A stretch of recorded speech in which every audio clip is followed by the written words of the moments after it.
Hey guys, we are back and we are doing part 2 to the apocalyptic aftermath, the trail of destruction.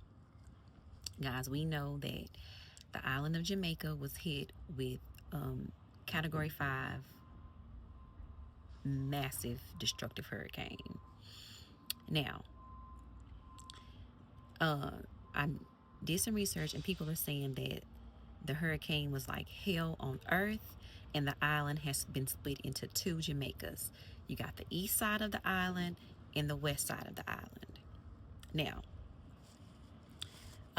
yesterday, I'll try to make this all into one video. I'm just doing it in parts. But yesterday, I mentioned how I had a vision of a sea monster piercing his back out of the water, and I got revelation that represented the Obeah power, the witchcraft power, weak power that tried to be promoted for legalization in Jamaica. It's witchcraft, it's root work, it's sorcery.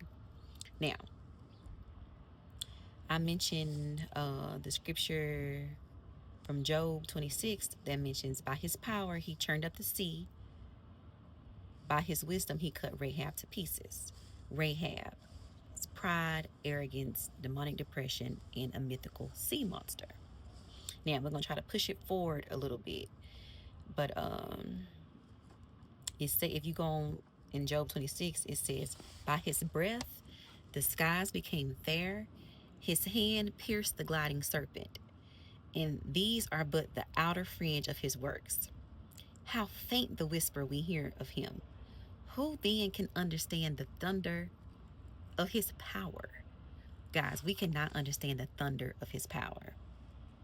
Now, so we know that there was demonic powers in the water.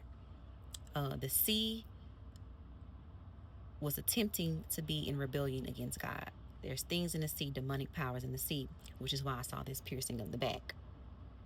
Now, Revelations 21:1 says, then I saw a new heaven and a new earth, for the first earth has passed away, and there was no longer any sea.